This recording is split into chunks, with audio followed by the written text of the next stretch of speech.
Hey everybody, thank you for joining me today. So today's video, we're going to be using a sketch from Dawn Griffith. I found this on Pinterest, but funny story, she was probably one of the first people I found on YouTube when I first started making cards. So I was really excited that she had some sketches online. So before we get started, please hit the subscribe button if you haven't already and the little bell right next to it so that way you get alerts whenever I upload new content. All right, so I've already cut out all my pages or my pattern papers that we're going to be using for this sketch. Now, the strip that goes across at the bottom actually is supposed to go over top of this piece here. When I did it the first time off camera, I wound up kind of not putting it in the right spot. I think I wound up putting it over top and it still wound up looking okay, but I thought for this one I would try and do it the correct way. Now, this is a strip from the pattern paper. It's made to look like a ruler. And what I wanted to do was use elements that were in the 6.5 by 6.5 paper pad and show you that you can use even those on your card sketches as well. You know what I mean? It's all meant to coordinate color wise, so it all goes together.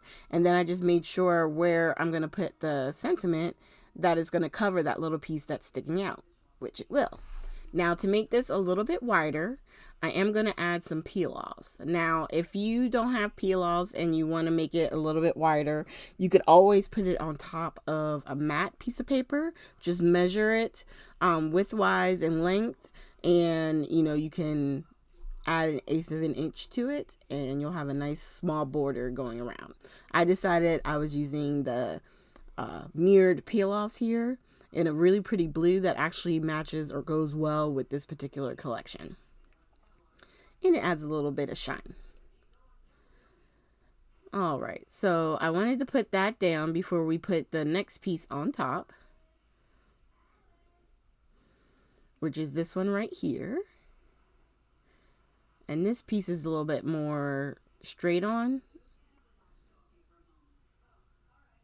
And so we're going to go ahead and, now that we're done putting the peel-offs on, I can go ahead and attach this to our matte paper, which is 4 1/8 by 5 3/8, which will give us a nice border. And if you haven't seen my videos before, I do use tape runner and glue. I do that because it gives me a little bit of time to where if I needed to, I can pull it apart and not mess up my papers. If I just use the tape runner, I wouldn't. A lot of times it's harder to pull it apart and you can wind up ruining your paper. Now we're going to attach this to the card base. Once again. And I'm using the art glitter glue. I know there's a lot of different glues out there. I do tend to like the art glitter glue, and so much so that I always make sure when it comes to the fall time, I do an order because I do not want to be without art glitter glue in the winter because they do not ship it during the winter because it'll compromise the glue. So yes, I always make sure I get backups. All right, so now that that's attached to our card base, I'm going to go ahead and attach this piece. And I was trying to figure out which way I wanted it to lay because I wanted to make sure we could see the flowers. I didn't want the sentiment to cover up the flower part of this particular pattern paper. So now that that's down, and it's going to go perfect just right there. So for the sentiment, I was thinking, you know what, let's pop this up a little bit. So I believe I'm looking for my foam squares. Yeah, I got the tinier ones. Now you can use your roll of foam tape, whatever foam that you guys have. I'm always looking for different sizes. So that way, sometimes if I want more lift, I can use one type of foam. And if I want something thinner, I want to be able to have options. And, just like most crafters, we always love having different adhesive, pop dots, all that kind of stuff. So, yeah, you just got to do what you got to do.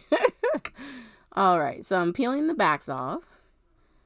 And, you know, it's kind of funny because it's like, did I really have to put that many of the little small ones on there when I could have gotten one big piece and put it onto the project? Yeah, no, doesn't matter. I'm using the product, right? And that's what matters. Okay, so to finish this card off, I'm going to put down some white enamel dots. And I'm putting this on the opposite end of where the sentiment is. And then we're going to tap it. And there's our dots. And actually pretty straight. Awesome. I put them a little bit wider apart on that one. And then you can see on the first one, the angle is a little bit wonky on that one, but it still winds up being pretty good. I mean, it's a pretty sketch. The sketch is really easy. And, you know, I think with the papers, you can definitely get a nice look with this project. So thank you guys so much for joining me. Make sure, like I said, if you haven't already subscribed, just hit that subscribe button. It's free. And then hit that little bell so that way you'll know whenever I upload new content. And at the very end, I will have links to previous sketch videos. Thanks, you guys, and I hope you have a great weekend.